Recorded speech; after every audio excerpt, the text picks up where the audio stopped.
All right. So it's been just over a week since I created that last video, but really this is the post procedure update. So yesterday was the day I got the PRP injections, and so I just wanted to provide some details on my experience and how I'm feeling now. So my intent is really to try and provide some updates maybe over the coming days and weeks, right, to see kind of how things progress and hope that other folks can get a sense for what the recovery time looks like and the experience looks like as well, right? Because I think that's been a big kind of not unknown to me, but between the written guidance my doc has provided me versus the oral guidance he's provided me versus what I've looked up online versus what I've received from consults of a orthopedic guy. It all kind of the timelines kind of vary, and the expected experience kind of varies as well. So to start, as far as how the procedure itself went, it was probably about an hour, in and out for me, and that might be just a hair longer than maybe some other folks. And so what I did end up doing is getting PRP on both my quadricep tendon and then my patellar tendon as well. So the reason I did that, and a little bit of backstory there, was that the majority of my pain and discomfort had been coming from the quadricep tendon area. And when they did the initial ultrasound, the consult last week, he kind of looked all over my knee and found a tear in my patellar tendon as well.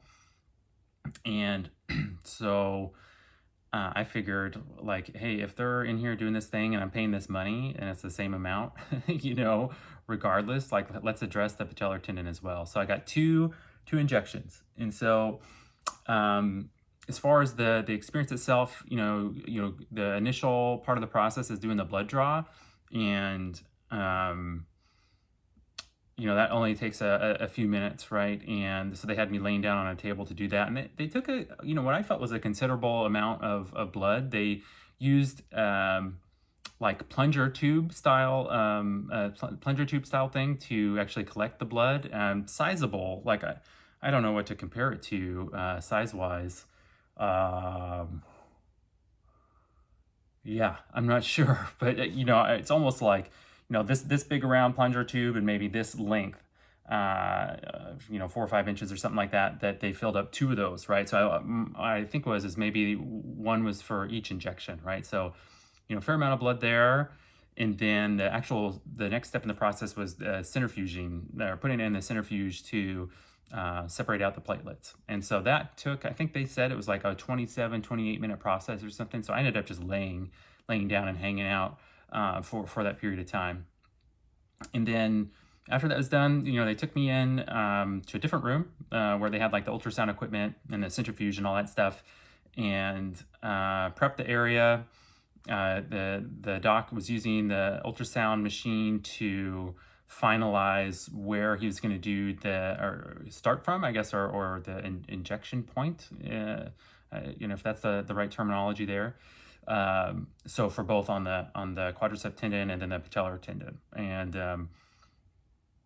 the process from that point forward, they prep the area with just like an alcohol wipe thing, and then they numb it first. I think it's lidocaine, I believe, is what they used, and then they injected the PRP thereafter. So they were using the ultrasound as ultrasound guided to perform this, right? So the intent was for that needle to go right into where that tear was to inject those liquids. And so the way my experience went, right, is I do have like a bit of a phobia as far as like needles and stuff goes. And I think I mentioned in my last video, I'm not much of a procedure guy. And so I made it through the blood draw fine, but I think where I started to get a little too excited was, when they were doing that initial injection, which, the actual needle insertion is, I would consider like a really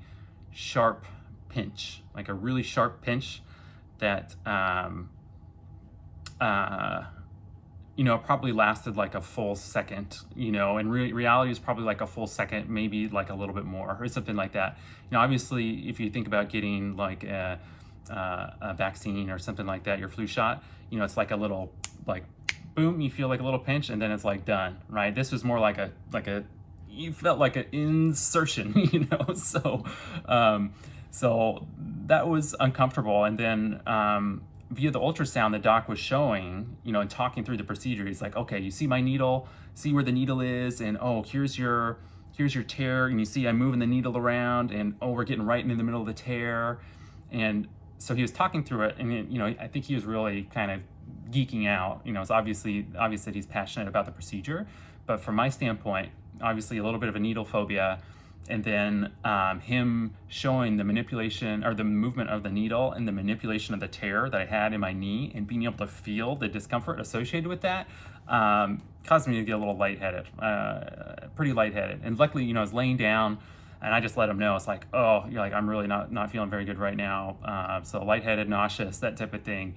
And so from that point, the conversation shifted from him kind of geeking out on, look at what I'm doing and seeing, and more towards, hey, let's keep you talking, let's get you to take some deep breaths, that type of thing. So they're asking me things about, oh, where did you go to college? What sports did they have? Like things like that. And I don't know, I guess that's supposed to help my brain get off of the procedure itself that's kind of freaking me out, and more towards something that would calm me down a little bit. So the actual procedure, right, was probably less than 5 minutes, if 5 minutes, something like that, right? And because I got lightheaded and stuff like that, they had me lay down a little bit. They got me like a small bottle of water, some crackers and stuff to eat, and they let me hang out for a bit. So for me to kind of get with it again, they had me lay down and eat and hang out, and then they had me sit up and have me hang my legs over the edge of the table for maybe 5 minutes. And when I felt okay, then they had me get up, and obviously I was on crutches at that point. So went back out into like the waiting room area, and was talking about scheduling the follow-up appointment. Started to feel a little lightheaded again, so I had to sit down again at that point. So so that wasn't super fun, right? And the doc was talking about like, oh yeah, we have a PT. There's a PT company that's just next door to us. I can do a referral, and we can walk over there now. And I was just like, I can't do this right now. I just need to get home, kind of thing. So I think it was probably more mental than anything.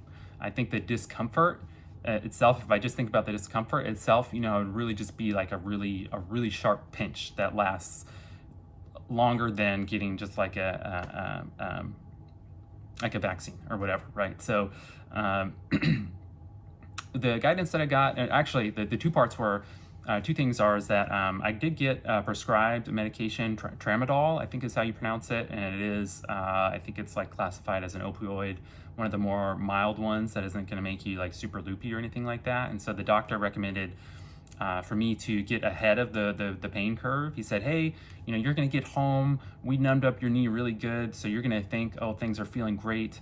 But make sure to get on those meds, within a couple hours of getting home, just so that pain doesn't come on. And he said, if you're starting to feel pain and then you take the medicine after that, it's hard to play catch up, and it's not as effective at that time. So so I did that, right? I came home, had lunch, got into bed, just to have my leg, just to rest and have my leg elevated, and then took those meds, and that was that, right? So I think, as far as how I'm feeling yesterday and today, I would say, those hours following the appointment, there was maybe some, as far as pain goes, there's like some mild discomfort at like I think the injection locations, right? So just like a weird, dull pain discomfort, but nothing like thinking like throbbing, like, oh, I just had a really bad ankle sprain and it's just pulsating, nothing like that. It's just like, oh, this doesn't feel good, right? So I took that tramadol. I ended up taking Tylenol as well, so that, I was told that's something you can combine to kind of, to help with pain a little bit more. I took a second dose of tramadol and Tylenol later in the day. So my procedure was at 11 a.m., came home, had lunch, tramadol like around 1 p.m., and then again around 6 p.m. Tylenol was maybe 2 p.m., and then I took Tylenol again before bed, like around 9 o'clock or 10 o'clock or something like that. So the way my knee feels now is not. I haven't, and this is the next day. What time is it? I don't know, 10 a.m. or something like that. And I'm not in a lot of pain, like, again, throbbing pain like you would experience with like an ankle sprain or bone break or something like that. It's more the joint in my knee is just swollen and stiff, like really stiff. And so the fact that it's not, painful is good, right? And I think, at least so far, knock on wood, if this is the worst of it, then it's really not that bad. Not that I would consider not that bad, right? The big challenge is just mobility, right? And so what the doc was telling me is that, here's how you use your crutches to get around, and, introduce weight bearing as you feel comfortable. Try and stay away from the pain, if there is any pain from weight bearing. And so there's a way you can kind of walk with your crutches where you're just putting just a little bit, 5% maybe of your body weight on your foot of the same knee, right, where I got the injection. And like what I've kind of started to learn as I'm familiarizing with using crutches around the house is, you can kind of stand in one spot and stay and keep your balance pretty well. Like if you're have 90% of your weight on your good leg, you're leaned against the counter, or not leaned against the counter even, and then you have maybe 5-10% of your weight on your other leg, just to kind of keep you from wobbling, you're able to stay in place pretty good. Big challenges with crutches, right? If there's literally if you're using two crutches, it's like you can't carry anything with you. It's like, oh, you want to make a meal? It's a pain in the butt to move around the kitchen, set your crutches down, put some food together, then figure out how you're going to move your plate to a table. And so I've kind of figured out how to like hop with one crutch and hold something in my other hand, right? Which is interesting, to say the least, right? So I'm definitely keeping myself warm as far as my movements around the house go. So I think that's the experience so far in a nutshell. I'm just really focused on rest, around the house, keeping my knee elevated. We'll see if I need to take Tylenol today. So far, it doesn't seem like I'm going to need to.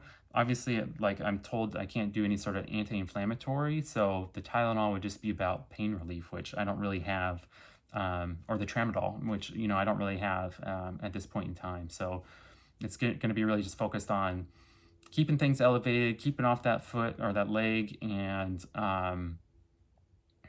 resting, I guess, which is pretty boring anyway for me. So so that's it so far. Yeah, knee swelling.